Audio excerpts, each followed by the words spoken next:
अलवर कृषि उपज मंडी के व्यापारी नेताओं का मानना है कि महंगाई पर रोक के लिए सरकार ने फसलों के दामों पर नियंत्रण बनाया हुआ है। पिछले अरसे में फसलों के भाव में अधिक बढ़ोतरी नहीं हो रही है। प्रमुख व्यापारी सत्य विजय गुप्ता ने बताया कि अधिकांश किसान अपनी फसल को मंडी में बेच चुके हैं, साथ ही अब स्टॉक का माल ही बेचने के लिए लाया जा रहा है। सीमित आवक के मध्य भाव सामान्य बने हुए हैं।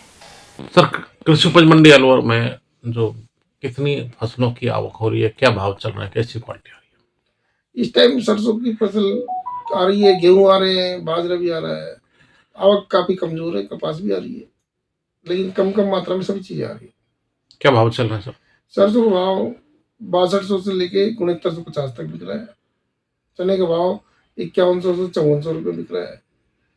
बाजरा 1950 से लेके 2600 रुपये तक बिक रहा है। गेहूं 2500 से लेके 2650 तक बिक रहा है। सर, इस बार भाव कुछ ज्यादा तेज नहीं है, क्या कारण है? भाई इस बार गवर्नमेंट कह सकती है थोड़ी सी, भाई ज्यादा भाव को तेज नहीं कर रही है गवर्नमेंट, उसको रोका हुआ है, कंट्रोल किया हुआ है भाव को।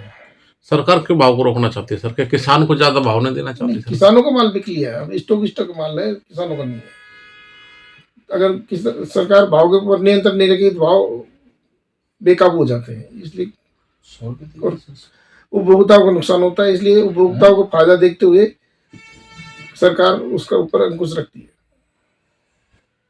तो सरकार के नियंत्रण के कारण ही इनके फसलों के दाम में जो एक स्तर बने हुए हैं।